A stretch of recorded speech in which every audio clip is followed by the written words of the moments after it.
ब्रह्म सूत्र के द्वितीय अध्याय के तृतीय पाद के 16वें अधिकरण का कल विचार पूरा हुआ। 17वें अधिकरण का विचार आज प्रारंभ होना है। 17वें अधिकरण में 11 सूत्र हैं। 11 सूत्रों के विस्तृत भाष्य के द्वारा इस अंशाधिकरण का विस्तृत स्वरूप भाष्यकार भगवान बताएंगे। भाष्य के द्वारा बताया गया जो अधिकरण का विस्तृत स्वरूप है उसे संक्षेप से बताते हैं भारती तीर्थ जी। उन्होंने एक वैयासिक न्यायमाला नामक ग्रंथ लिखा है। उसमें ब्रह्म सूत्र के प्रत्येक अधिकरण के संक्षिप्त स्वरूप को बताने के लिए दो श्लोक बने हैं। तो इस अधिकरण को भी संक्षिप्त रूप से बताने के लिए 2 श्लोक भारती तीर्थ जी ने बनाए हैं।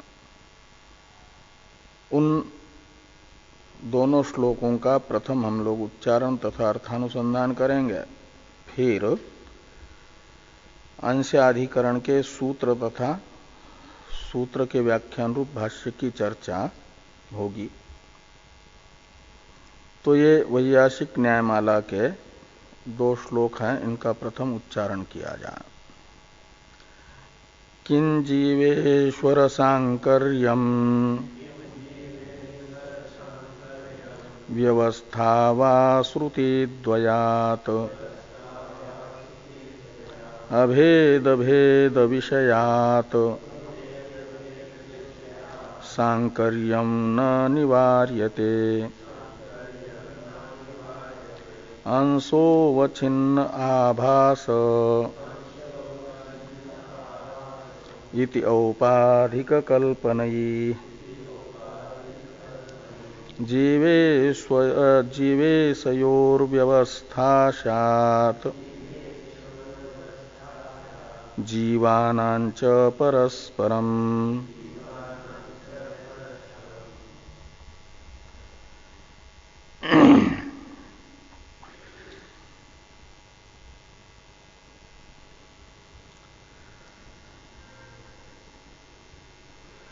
तो तत्त्वमसि अयम आत्मा ब्रह्म इत्यादि वाक्य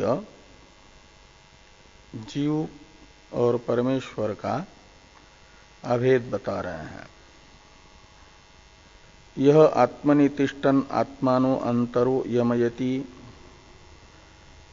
आत्मावारे द्रष्टव्य स्व अन्वेष्टव्य इत्यादि वाक्य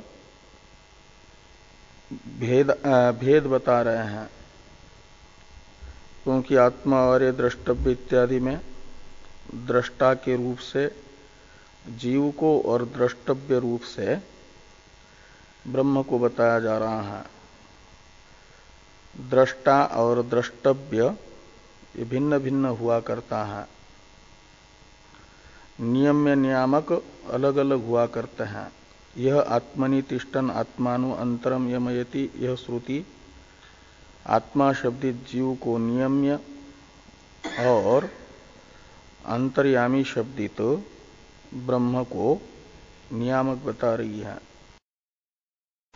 तो इस प्रकार नियम्य नियामक भाव, दृश्य दृष्टि भाव जीव और ब्रह्म का बता करके श्रुति जीव ब्रह्म को बता रही है एक प्रकार से भिन्न।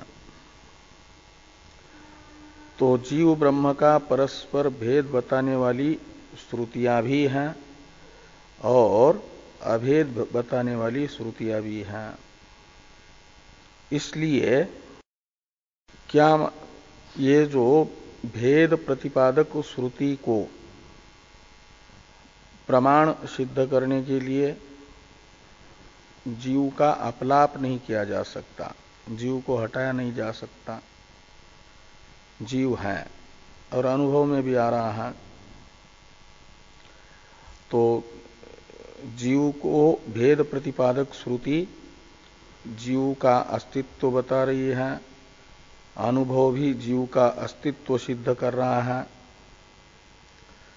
तो अनुभव तथा श्रुति से प्रतिपादित जो जीव है उसका अपलाप यानी अभाव नहीं बताया जा सकता, वह है नहीं ऐसा निषेध नहीं कर सकते। मात्र ब्रह्म ही है और जीव है ही नहीं, ये नहीं कहा जा सकता। और अभेद प्रतिपादक श्रुति के आधार पर उसे भिन्न भी सिद्ध नहीं किया जा सकता। इसलिए यदि भिन्न मानेंगे तो तत्वमशादी श्रुति में अप्रामाण्य आएगा, और अभेद मानने के लिए जीव का अपलाप करेंगे तो भेद प्रतिपादक श्रुतियां अप्रमाण होगी। इस प्रकार भेदाभेद प्रतिपादक श्रुतियों में से किसी न किसी एक में अप्रामाण्य की आपत्ति आ रही है, और दोनों में प्रामाण्य को स्थापित करना है, तो फिर जीव का ईश्वर के साथ सांकर्य अवश्यंभावी हुआ। ये एक पक्ष आता है संशय अंतःपाती, उसे कह रहे हैं कि किम जीवेश्वर सांकर्यम व्यवस्थावास, अथवा जीव और ईश्वर की परस्पर व्यवस्था है। यानी एक अवस्था में भेद, अन्य अवस्था में अभेद, ऐसा मानेंगे तो व्यवस्था। और ऐसे जीवों की भी परस्पर व्यवस्था है या सांकर्य ही है। इस प्रकार का ये संशय हुआ इस अधिकरण में कि जीवेश्वर सांकर्यम व्यवस्था वा, इतने अंश से भारती तीर्थ जी इस अधिकरण के संशय को बताते हैं। तो पूर्व पक्ष को बताया जा रहा है प्रथम श्लोक के अवशिष्ट पदों से। पूर्व पक्षी कह रहे हैं कि सांकर्यम न निवार्यते, जीव ईश्वर का सांकर्य वेदांत मत में है, इस प्रकार का यहां का पूर्व पक्ष होगा। तो कहते हैं वेदांत मत में, ब्रह्मवादी वेदांती के मत में सांकर्यम न निवार्यते, जीव का ईश्वर के साथ जो सांकर्य का प्रसंग है उसे टाला नहीं जा सकता, वो अवश्य प्राप्त होता है। क्यों? तो कहते हैं श्रुति द्वयात, और वो श्रुति द्वय का विशेषण है अभेद भेद विषयात श्रुति द्वयात। अभेद विषयक श्रुति जीव ब्रह्म के तत्वमसि आदि, और जीव ब्रह्म के भेद विषयक श्रुति आत्मावारे द्रष्टव्य इत्यादि।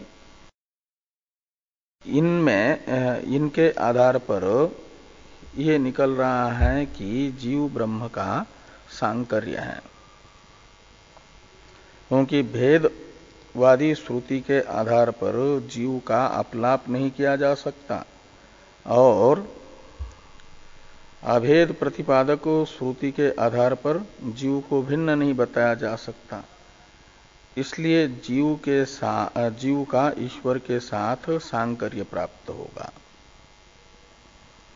और जीवों का भी परस्पर सांकर्य प्राप्त होगा। ये पूर्व पक्ष है इस अधिकरण का। इस प्रकार के पूर्व पक्ष का निराकरण करते हुए सिद्धांत को बताने के लिए द्वितीय सूत्र है, द्वितीय श्लोक है। द्वितीय श्लोक में प्रतिज्ञा वाक्य हैं उत्तरार्ध में सिद्धांति की ओर से। जीवेशयोर व्यवस्था स्यात्, जीव और ईश्वर का सांकर्य नहीं है, अपितु जीव और ईश्वर की परस्पर व्यवस्था है, सांकर्य नहीं। जीवानांच परस्परम व्यवस्था स्यात्, ऐसा ये भी एक प्रतिज्ञा है।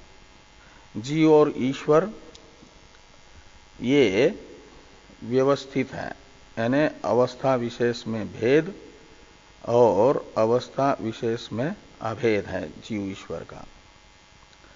और जीवों का भी परस्पर एक व्यवहार अवस्था में भेद ही है, इसलिए सांकर्य की आपत्ति नहीं आती। व्यवहार अवस्था में जीव और ईश्वर की अलग अलग उपाधि होने से शुद्ध सत्व प्रधान प्रकृति, जिसे माया कहा जाता है, ईश्वर की उपाधि होने से मायोपाधिक चैतन्य ईश्वर है। मलिन सत्व प्रधान प्रकृति की अवस्था, जिसे अविद्या कहा जाता है, वह जीव की उपाधि है। चैतन्य एक होने पर भी शुद्ध सत्व प्रधान तथा मलिन सत्व प्रधान प्रकृति की अवस्थाएं व्यवहार अवस्था में, व्यावहारिक सत्ता में भिन्न भिन्न है। और इन माया एवं अविद्या को उपाधि के रूप में स्वीकार करने वाला चैतन्य स्वतः एक होने पर भी उपाधि को लेकर के अलग अलग प्रतीत होता है, घटाकाश और मठाकाश के तरह। आकाश स्वतः एक होने पर भी घट और मठ रूपी उपाधि को लेकर के जैसे आकाश में औपाधिक भेद है, ऐसे ही ये मलिन सत्व प्रधान प्रकृति और शुद्ध सत्व प्रधान प्रकृति की अवस्था को लेकर के जीव ईश्वर का परस्पर व्यवहारिक अवस्था में भेद है। यह एक व्यवस्था हुई, इसलिए सांकर्य का प्रसंग नहीं है। और उपाधि निरपेक्ष जो जीव है और ईश्वर है, निरुपाधिक अवस्था जीव ईश्वर की, उसमें तो जीव की उपाधि मलिन सत्व प्रधान प्रकृति अविद्या शब्दित, उसको भी अलग कर देंगे और शुद्ध सत्व प्रधान जो ईश्वर की उपाधि है उसे भी भागत्याग लक्षणा से अलग करते हैं, तो अवशिष्ट रहता है चैतन्य मात्र। ये दोनों एक हैं, उन्हें तत्वमशादी वाक्य एक बता रहे हैं। इसलिए इन दोनों में एक प्रकार से अभेद भी है। निरुपाधिक अवस्था में, परमार्थ अवस्था में अभेद और व्यवहार अवस्था में भेद, इस प्रकार की ये व्यवस्था है। इसे कहा गया अंशो अवच्छिन्न आभास इति औपाधिक कल्पनै, जीव ईश्वरयोर व्यवस्था। कहते हैं व्यवहार अवस्था में श्रुतियां जीव और ईश्वर का अलग अलग स्वरूप बता रही है, अलग अलग संबंध भी बता रही है आपस में जीव ईश्वर का। ममैवांशो जीवलोके जीवभूत सनातन, यह स्मृति ये बता रही है, अग्नि विस्फुलिंग श्रुति मूलक ये स्मृति है। तो अग्नि विस्फुलिंग श्रुति तथा ममैवांशो जीवलोके जीवभूत सनातन, यह स्मृति जीव को ईश्वर का अंश के तरह अंश बता रही है, औपाधिक, इसलिए अंशः। और श्रुतियां अवच्छिन्न भी बताती है, घटाकाश आदि के तरह, अंतःकरण से अवच्छिन्न चैतन्य, उसको लेकर के ये अवच्छेदवाद को लेकर के अवच्छिन्न भाव बन जाता है। और ये स समानस्सन उभो लोको अनुसंचरति, यह श्रुति अवच्छिन्न चैतन्य को जीव बता रही है। बुद्धि अवच्छिन्न चैतन्य जीव है, अवच्छेदवाद। और आभासवाद प्रतिबिंबवाद, और ये जो है आभास को बताने वाली भी श्रुति है। तो इसलिए इति औपाधिक कल्पने, जीव का यह औपाधिक स्वरूप है कि जीव ईश्वर का अंश है, अवच्छिन्न है उपाधि से और आभास है इत्यादि कल्पना से क्या हो जाता है कि जीव और ईश्वर की व्यवस्था बन जाती है। का मतलब व्यवहार अवस्था में भेद जब तक उपाधि है, और निरुपाधिक अवस्था में अभेद। और जीवानांच परस्परम, और जीवों की भी आपस में उपाधि एक जैसी नहीं है, भिन्न भिन्न है। कार्यकरण संगात रूप उपाधि के भिन्न भिन्न होने से जीवों का भी आपस में भेद है व्यवहार अवस्था में। इसलिए जीवों का भी सांकर्य का प्रसंग नहीं है, और जीव का ईश्वर के साथ भी सांकर्य का प्रसंग नहीं है व्यवहार अवस्था में। और परमार्थ अवस्था में तो जीव है ही नहीं, एक ब्रह्म ही है। इस प्रकार का सिद्धांत इस अधिकरण में बताया जा रहा है। ये संक्षेप में इन दो श्लोकों के माध्यम से भारती तीर्थ जी ने इस अधिकरण का स्वरूप बताया। भाष्यकार भगवान इन 11 सूत्रों के माध्यम से इस अधिकरण का विस्तृत स्वरूप बताएंगे। तो इस अधिकरण का अवतरण जो भाष्य है इसको देखा जाए पहले। जीवेश्वरयोः उपकार्य उपकारक भाव उक्त। पूर्व अधिकरण के व्रत कथन, व्रत को बता रहे भाष्कर भगवान। पूर्व अधिकरण का व्रत कथन है ये कि पूर्व अधिकरण के द्वारा ये बताया गया कि जीव और ईश्वर का आपस में उपकार्य उपकारक भाव है। उपकार्य है जीव, उपकारक है परमात्मा। और लोक में कहते हैं यानी जीव ईश्वर का संबंध निर्धारित करने के लिए पूर्व अधिकरण के द्वारा उक्त अर्थ का कथन किया संक्षेप में पहले। अब ये कहते हैं कि पूर्व अधिकरण ने जीव ईश्वर का जो उपकार्य उपकारक बताया है भाव, वह तभी उत्पन्न हो सकता है जब इनका आपस में कोई न कोई संबंध निश्चित हो जाए। क्योंकि लोक में जो परस्पर संबद्ध हैं उन्हीं में उपकार्य उपकारक भाव देखा जाता है, असंबद्ध में उपकार्य उपकारक भाव नहीं होता। ये कह रहे हैं कि सच संबद्धयो रेव लोके दृष्टो यथा स्वामी भृत्ययोर यथा वा अग्नि विस्फुलिंगयो हो। तो स यानी उपकार्य उपकारक भाव, उपकारक तथा उपकार्य इन दोनों का आपस में जब संबंध होता है तभी उपकारक उपकार्य पर उपकार कर सकता है, उपकार्य उपकारक भाव बन जाता है, अन्यथा नहीं। लोक में ऐसा ही देखा गया है। ये कहते हैं कि संबद्धयो रेव स्वामी भृत्ययो हो। तो परस्पर संबद्ध जो स्वामी भृत्य या अग्नि विस्फुलिंग है, अग्नि विस्फुलिंग अंशांशी रूप से परस्पर संबद्ध हैं, तो इनमें उपकार्य उपकारक भाव संबंध है। स्वामी भृत्यों में भी आपस में संबंध होने के कारण उपकार्य उपकारक भाव है।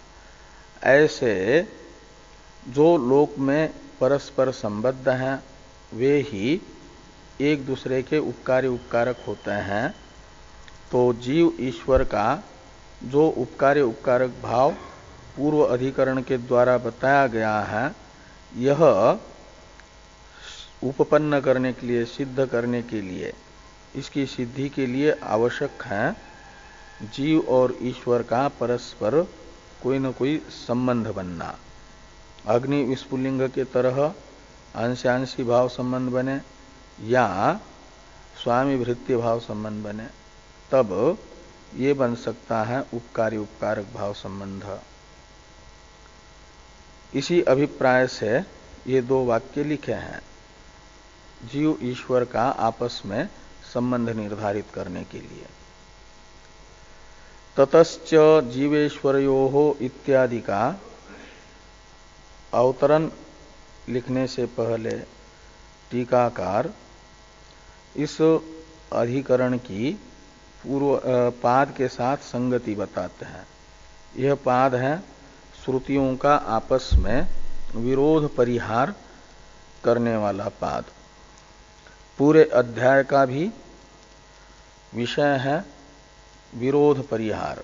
जो वेदांत समन्वय प्रथम अध्याय के द्वारा बताया गया, उसका उस वेदांत समन्वय का यदि स्मृत्यादि के साथ आपाततः विरोध प्रतीत होता है तो उसका परिहार करने के लिए द्वितीय अध्याय की प्रवृत्ति है।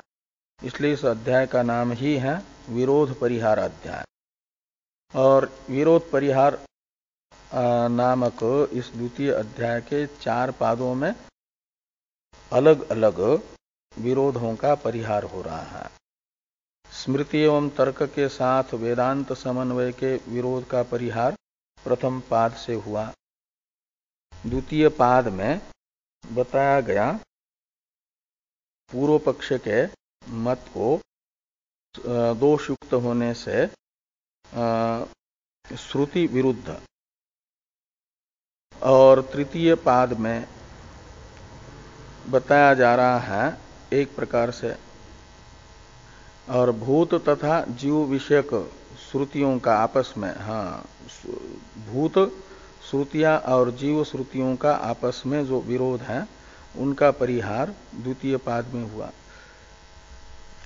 शुरू में तृतीय पाद के शुरू वाले अधिकरणों में 9 अधिकरणों तक भूत विषयक श्रुतियों का परस्पर विरोध परिहार, और 10वें अधिकरण से लेकर के 17वें अधिकरण तक जीव विषयक श्रुतियों का परस्पर जो विरोध है आपाततः प्रतीयमान, उनका परिहार किया जा रहा है इस तृतीय पाद में। तो इस प्रकार ये विरोध का परिहार करना इस अध्याय के प्रत्येक अधिकरण को आवश्यक है। उसके अनुसार इस तृतीय पाद में आया हुआ प्रत्येक अधिकरण किसी न किसी प्रकार से श्रुति द्वय का आपाततः प्रतीयमान जो विरोध है उसका परिहार कर रहा है। तो इस अंशाधिकरण को भी आवश्यक है श्रुतियों का परस्पर विरोध परिहार करना। करेगा तभी पाद के साथ संबंध बनेगा, संगति बनेगी। इसलिए पाद के साथ संगति बताते हुए ये कह रहे हैं 10वें अधिकरण से लेकर के एक प्रकार से 17वें अधिकरण तक का संबंध बताया जा रहा है पाद के साथ। नित्य स्वप्रकाशो अनु अकर्ता जीव इति शोधित त्वं पदार्थस्य अत्र ब्रह्मैक्य साधनेन भेदाभेद श्रुतीनां विरोध समाधानात् पाद संगति। तो ये कहते हैं, तो जीव के ये जो 3 विशेषण हैं, नित्य, स्वप्रकाशो, अनु और अकर्ता, ये 4 विशेषण, ये चारों विशेषण एक प्रकार से अभी तक के ग्रंथ से सिद्ध किए हैं शोधित तोमर्थ में। जो जीव का 10वें अधिकरण से लेकर के 11-12 इन अधिकरणों से बताया गया कि जीव में स्वतः जन्म नहीं है, जीव का जन्म रूप विकार नहीं है। जन्म तथा विनाश रूप विकार से रहित होकर के नित्यता बताई गई है। और ज्ञो अतएव इससे बताया गया एक प्रकार से स्वप्रकाशत्व जीव में चिद रूपता बताई गई। और अन अनु बताया गया पूर्व अधिकरणों में से ही आपके 13वें अधिकरण में आत्मा को अन अनु बताया गया। और 14 से लेकर के 14-15 इन 2 अधिकरणों में औपाधिक कर्तृत्व और स्वतः अकर्तृत्व बताया गया है। तो इस प्रकार 10वें अधिकरण से लेकर के 14वें अधिकरण तक जीव को ऐसा बताया गया कि वो नित्य है, निर्विकार होने से, जन्म तथा विनाश रूप विकार से रहित होने से। और स्वप्रकाश है का मतलब चिद रूप है, चेतन है, और विभू है, व्यापक है स्वतः। उसमें जो अणुता प्रतीत होती है बुद्धि रूप उपाधि को लेकर के प्रतीत होती है। और स्वतः अकर्ता भी है। और 16वें अधिकरण में बताया गया जीव और ईश्वर का उपकारी उपकारक भाव। तो इस प्रकार 15वें अधिकरण तक जो इस प्रकार का शोधित त्वमर्थ है, उस शोधित त्वमर्थ का ब्रह्म के साथ वस्तुतः ऐक्य है। ये कह रहे हैं कि इति शोधित त्वम पदार्थस्य अत्र ब्रह्म ऐक्य साधनेन। और अत्र यानी अस्मिन् अधिकरणे, ये जो अंशाधिकरण है इसमें ब्रह्म के साथ एकत्व बताया जा रहा है पूर्व अधिकरणों के द्वारा शोधित जो त्वम पदार्थ है उस त्वम पदार्थ का। इस अधिकरण में ब्रह्म के साथ एकत्व सिद्ध किया जा रहा है, इसलिए भेदाभेद श्रुति नाम विरोध समाधानात्। तो भेदाभेद प्रतिपादक जो श्रुतियां हैं उनका परस्पर आपाततः प्रतीयमान विरोध का समाधान इस अधिकरण से होने के कारण इस अधिकरण की पाद के साथ संगति बनेगी, संबंध बनेगा। पाद भी श्रुतियों का परस्पर विरोध परिहार कर रहा है और ये अधिकरण भी भेद श्रुति तथा अभेद श्रुतियों का आपाततः प्रतीयमान परस्पर जो विरोध है उनका परिहार कर रहा है। इसलिए पाद के साथ इस अधिकरण की सुसंगति हो जाएगी, ये बताया गया। अधिकरण के जो प्रसिद्ध 6 अंश हैं उनमें से एक संगति रूप अंश यहां बता दिया। फल रूप अंश आगे वाले वाक्य से बताते हैं। फल होता है पूर्व पक्ष के मत में और सिद्धांत मत में अलग अलग। वो दोनों पक्ष में इस अधिकरण के अलग अलग फल बताया जा रहा है। पूर्व पक्ष के मत में प्रथम बताते हैं कि पूर्व पक्ष से प्रत्यग अभिन्न ब्रह्मा सिद्धि ही सिद्धांते तत्सिद्धि इति भेद, यानी इति फल भेद, ऐसा समझना कि इस अधिकरण के पूर्व पक्ष के मत में प्रत्यग अभिन्न ब्रह्म की असिद्धि, जीव भेद प्रतिपादक श्रुति के आधार पर ब्रह्म से भिन्न ही होने के कारण प्रत्यग अभिन्न, यानी प्रत्येक है अंतरात्मा और अंतरात्मा से अभिन्न ब्रह्म की सिद्धि नहीं हो पाएगी, जीव ब्रह्म का भेद ही रहेगा। ये पूर्व पक्ष का अभिप्राय है, पूर्व पक्ष के मत में फल है। प्रत्यग अभिन्न ब्रह्म की असिद्धि यानी ब्रह्मात्म एकत्व की असिद्धि। और सिद्धांते तत्सिद्धि, प्रत्यक है अंतरात्मा शोधित त्वमर्थ और उस शोधित त्वमर्थ का ब्रह्म के साथ अभेद ऐक्य, ये तत्शब्द से लेना है तत्सिद्धि, में, और उसकी सिद्धि वेदांत मत में हो जाती है। इसलिए सिद्धांते तत्सिद्धि फलम, प्रत्येक अभिन्न ब्रह्म की सिद्धि ये वेदांत मत में फल है, पूर्व पक्ष के मत में उसकी असिद्धि फल है। इस प्रकार ये फलात्मक जो एक अंश होता है अधिकरण का, उसको भी बता दिया। विषय, संशय, पूर्व पक्ष और सिद्धांत, ये 4 अंश बाकी हैं। उनमें से विषय और संशय को आगे बता रहे हैं कि टीका में ही पूर्वोक्त उपकार्य उपकारक भावाक्षिप्तम जीवेशयोः संबंधम विषयीकृत्य, इससे ये संबंध बताया गया, इस अधिकरण का एक प्रकार से विषय बताया गया। और द्विविध दृष्टांत दर्शनात् संशयम आह ततश्चेति, तो पूर्वोक्त उपकार्य उपकारक भाव यानी 16वें अधिकरण के द्वारा बताया गया जो जीव ईश्वर का उपकार्य उपकारक भाव है, उससे आक्षिप्त जो जीव और ईश्वर का संबंध है, वह इस अधिकरण का विषय है। और उसे विषय बना करके 2 प्रकार का दृष्टांत लोक में देखा जा रहा है।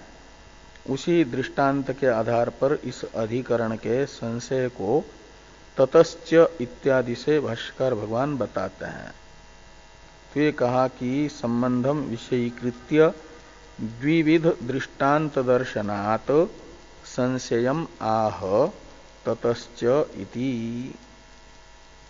तो 2 प्रकार का संबंध, क्या नाम, 2 प्रकार का दृष्टांत देखा जा रहा है लोक में, उपकार्य उपकारक भाव का प्रयोजक। इसलिए उन 2 दृष्टांतों को आधार बना करके संशय ये दिखाया जा रहा है।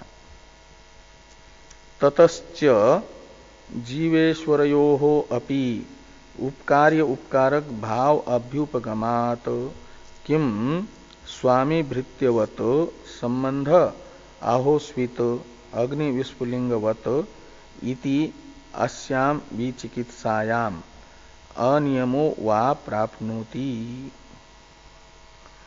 तो इन 2 प्रकार के दृष्टांतों को आधार बना करके ये संशय बता कि ततश्च का अर्थ है जब ये निश्चित है कि परस्पर संबद्ध पदार्थों में ही उपकार्य उपकारक भाव होता है। उपकार्य उपकारक भाव के लिए आवश्यक है उपकारक तथा उपकार्य का आपस में संबंध।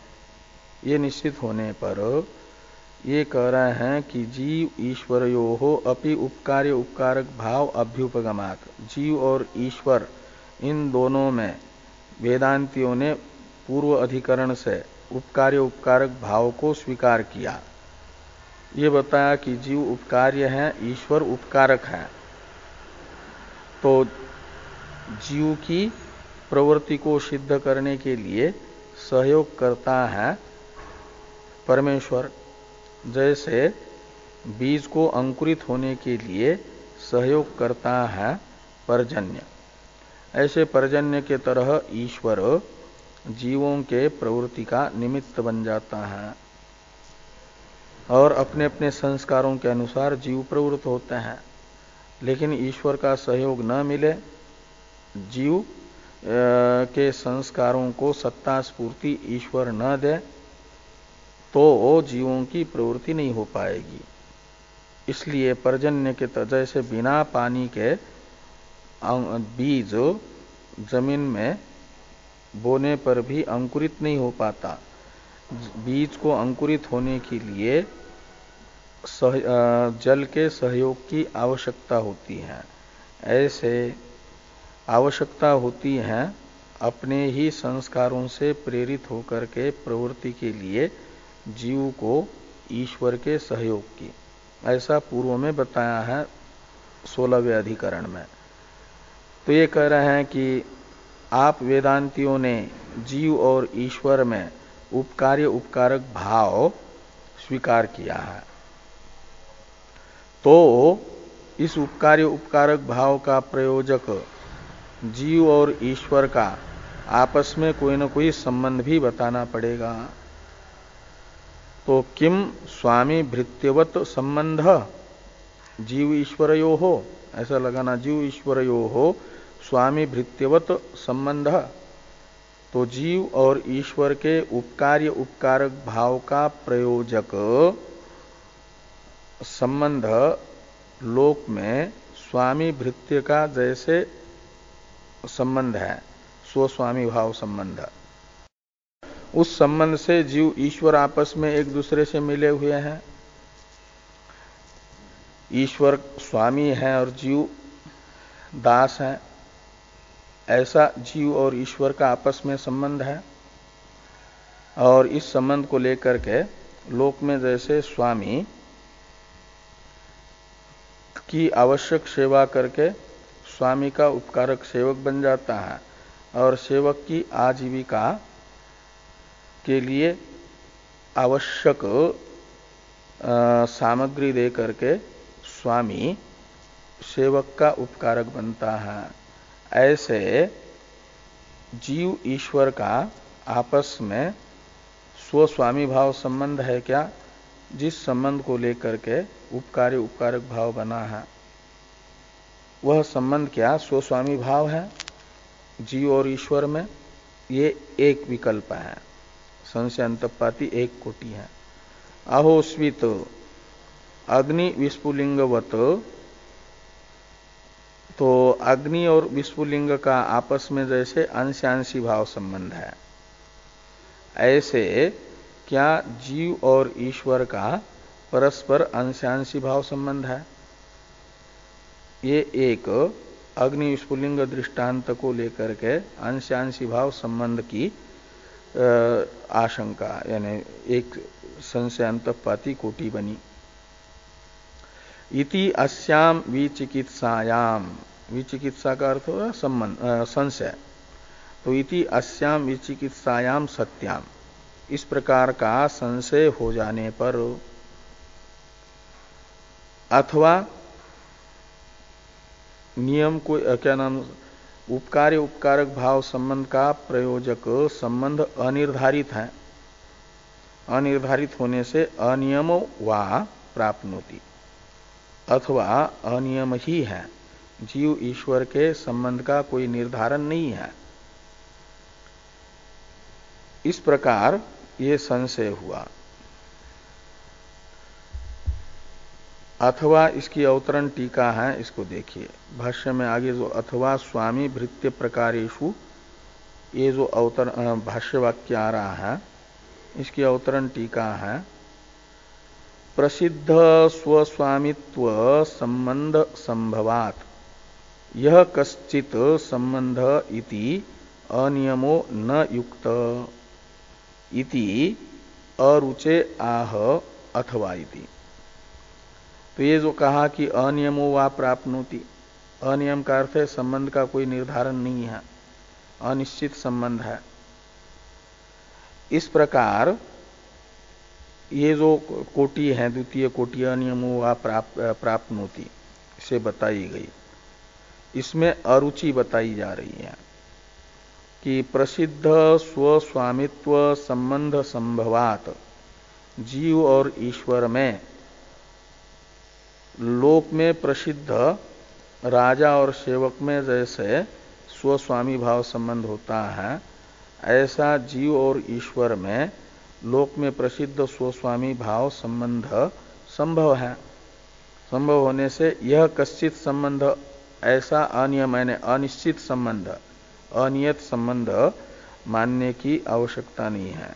इति अनियमो न युक्त, ये उचित नहीं है अनियम मानना। इस प्रकार ये अथवा अनियमो वा प्राप्नोति, इस पक्ष में अरुचि हुई, अस्वारस्य हुआ, इसलिए ये पक्ष बताया जा रहा है जो शुरू में बताया गया पक्ष था, स्वस्वामी स्वामी भृत्यवत संबंध आहोस्वित अग्निविस्फुलिंगवत संबंध, ये जो संशय अंतपाती प्रथम कोटि है, स्वामी भृत्यवत संबंध, इसको अथवा इत्यादि से बताया जा रहा है।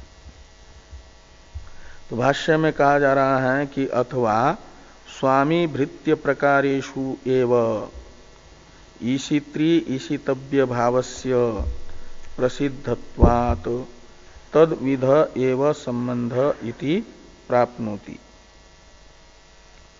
तो स्वामी भृत्य प्रकारेषु एव ईशित्री ईशितव्य भावस्य प्रसिद्धत्वात्, लोक में स्वस्वामी भाव संबंध, स्वामी भृत्य भाव संबंध जहां होता है, स्वामी और सेवक भाव संबंध, उनमें ईशित्री ईशितव्य भाव देखा गया। और यह आत्मनि तिष्ठन आत्मानम अंतरो यमयति, यह श्रुति परमेश्वर को ईशिता बता रही है, नियामक बता रही है, जीव को नियम्य बता रही है। इसलिए स्वस्वामी में लोक में देखा गया जो ईशित्री ईशितव्य भाव है, वही लोक प्रसिद्ध संबंध यहां पर भी मानना चाहिए। तो ईशित्री ईशितव्य भावस्य प्रसिद्धत्वात् तद्विध एव संबंध इति प्राप्नोति, ये प्राप्त हुआ।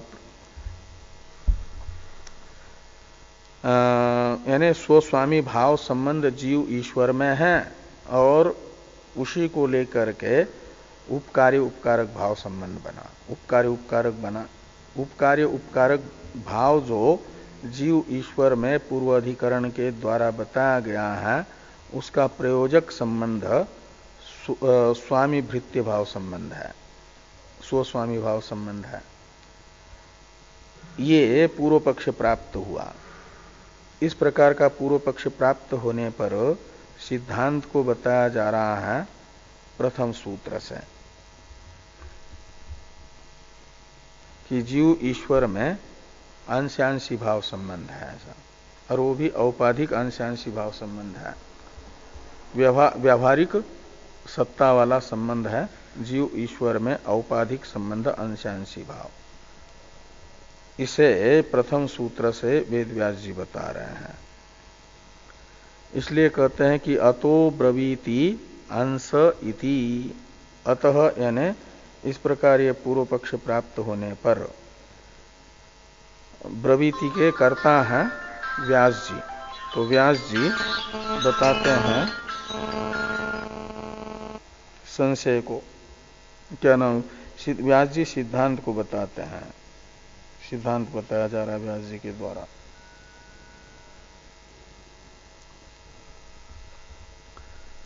अतो ब्रवीति अंश इति, तो सूत्र का उच्चारण किया जाए। इससे पहले थोड़ी टीका है, इसको भी देख लो। अनेन यह आत्मनि तिष्ठन इत्यादि श्रुति प्रसिद्ध भेद कोटिर दर्शिता। अनेन यानी ये जो स्वामी भृत्य प्रकारों में से ईशित्री ईशितव्य भाव संबंध बता करके, श्रुति में जो अंतर्यामी ब्राह्मण में जीव और ईश्वर का नियम में नियामक भाव बताया गया है, उसको दिखाया गया।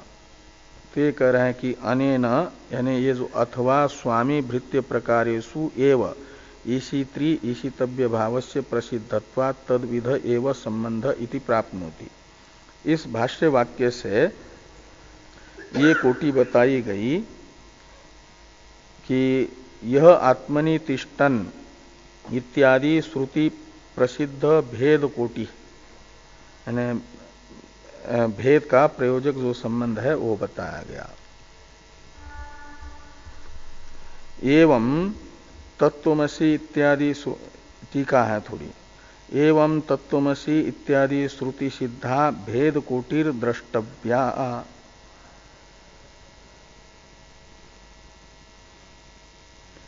एवं तत्वमसि इत्यादि श्रुति सिद्धा, हाँ श्रुति सिद्धा अवखंड है, अभेद कोटिर द्रष्टव्या। वो अलग अलग पद छपा है एक साथ, चाहे तो अकस्वर्ण दीर्घ ये कर लो, नहीं तो अवखंड बीच में। एवं तत्वमसि इत्यादि श्रुति सिद्धा अभेद कोटिर द्रष्टव्या तथा च भेदाभेद श्रुतीनाम समबलत्वात् विरोधे सति संबंध अनिश्चयात् संबंध अपेक्षस्य पूर्वोक्त उपकार्य उपकारक भावस्य असिद्धि इति आक्षेपात संगति। तो ये कह रहे हैं तत् अतो ब्रवीति अंश, इसका अवतरण लिखने से पहले इन सबको देखना जरूरी है, टीका को।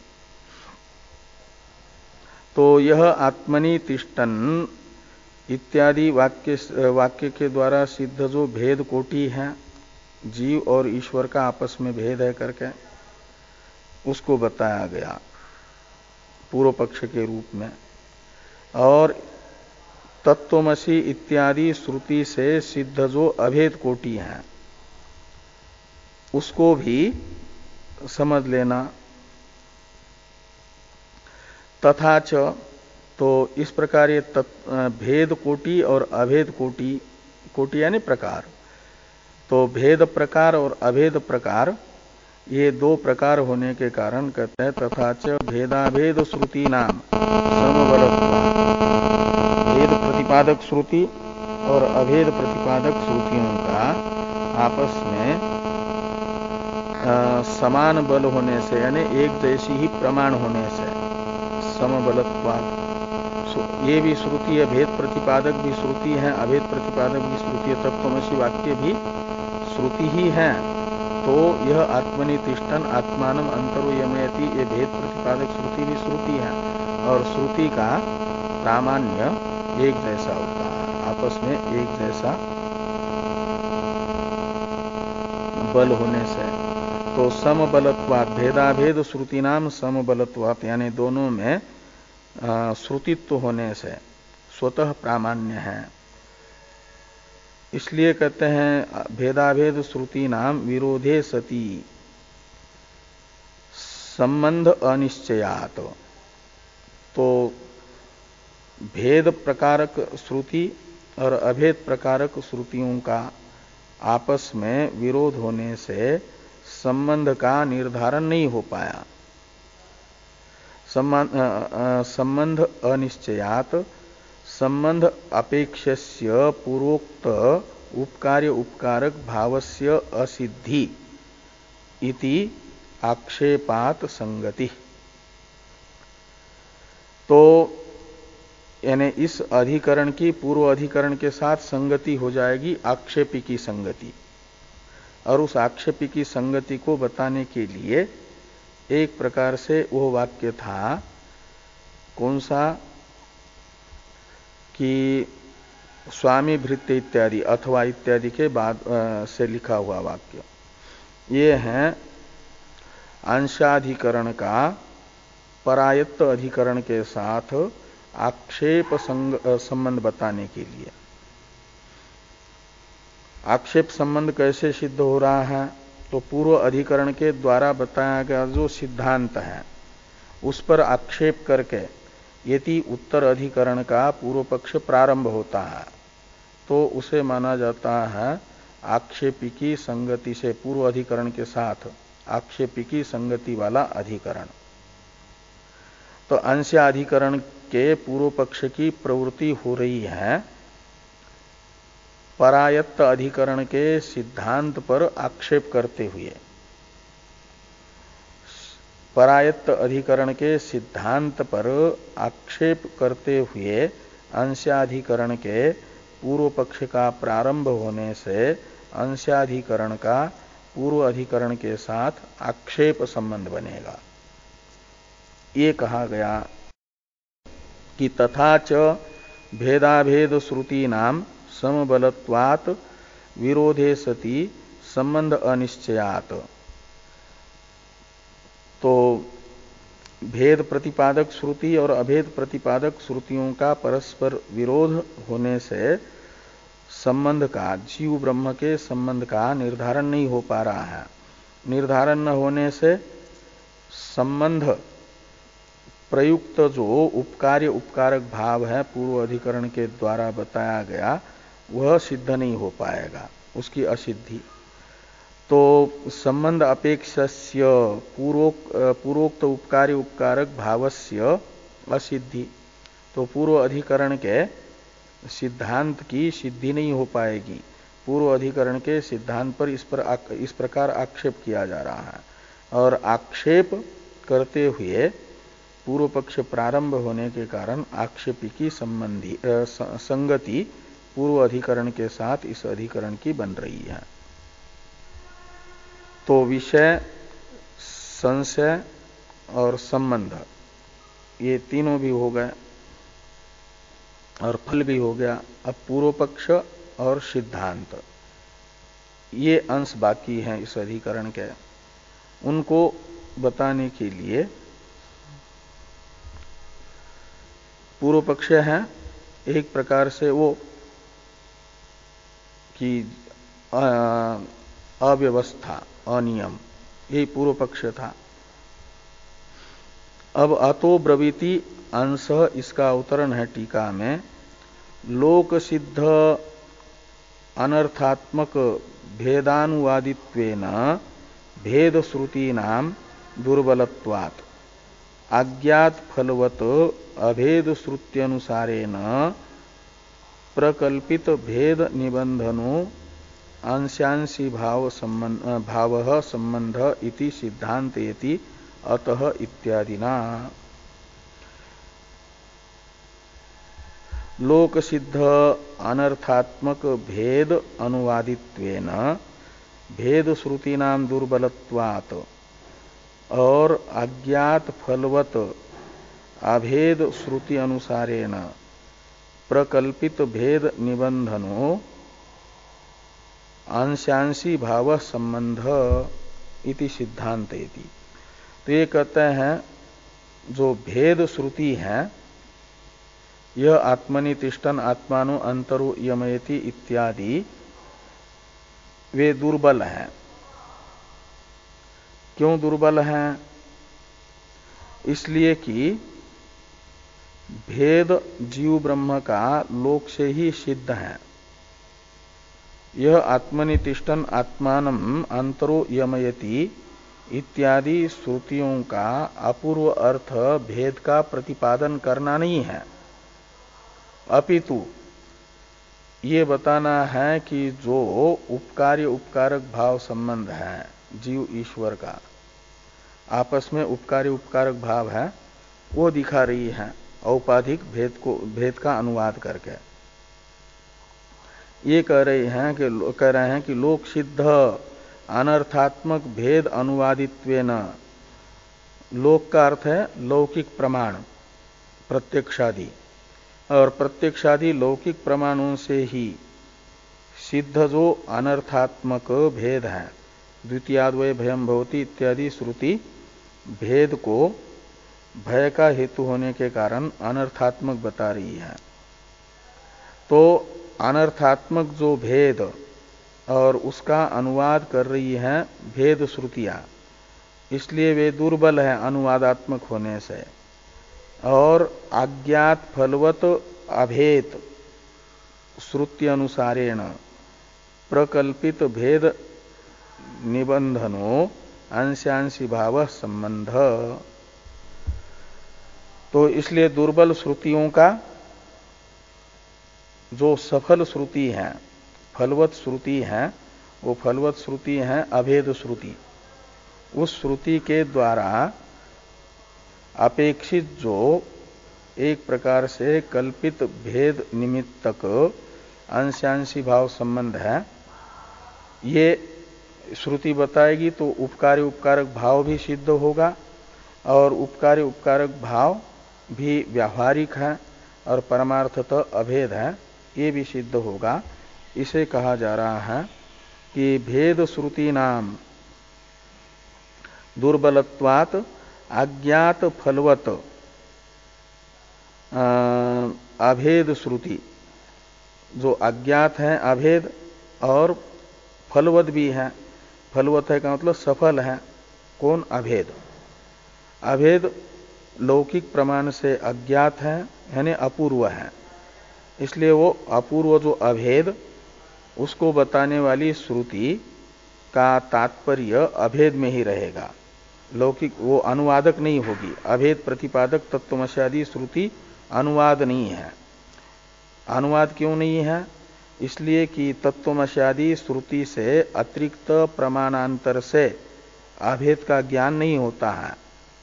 तो प्रमाणांतर के द्वारा अज्ञात जो सफल अभेद है, फलवत अभेद है, और उसको बताने वाली श्रुति के अनुसार भेद श्रुतियां क्या करेगी कि प्रकल्पित भेद निबंधन, भेद श्रुतियों के द्वारा प्रकल्पित जो भेद है लौकिक, यानी ये बताएगी कि वो कल्पित भेद है, और कल्पित भेद निमित्तक अंशांशी भाव संबंध जीव और ईश्वर का आपस में बन जाएगा।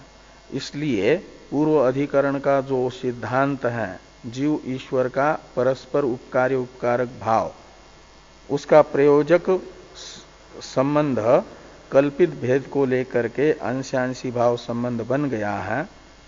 अतः पूर्व अधिकरण के सिद्धांत की असिद्धि नहीं होगी उपकार्य उपकारक भाव की। लेकिन वो उपकार्य उपकारक भाव की सिद्धि के लिए आवश्यक है जीव ईश्वर का आपस में संबंध बताना, और जीव ईश्वर का आपस में संबंध है उपकार्य उपकारक भाव का प्रयोजक अंशांशी भाव, और इस अंशांशी भाव संबंध को बताने के लिए इस अधिकरण की प्रवृत्ति हो रही है। उसी संबंध को जीव ईश्वर के उपकार्य उपकारक भाव का प्रयोजक अंशांशी भाव संबंध को वेद व्यास जी प्रथम सूत्र से बता रहे हैं। ये कहा संबंध इति सिद्धांतेति अतः इत्यादि ना। सूत्र की चर्चा हम लोग कल करते हैं।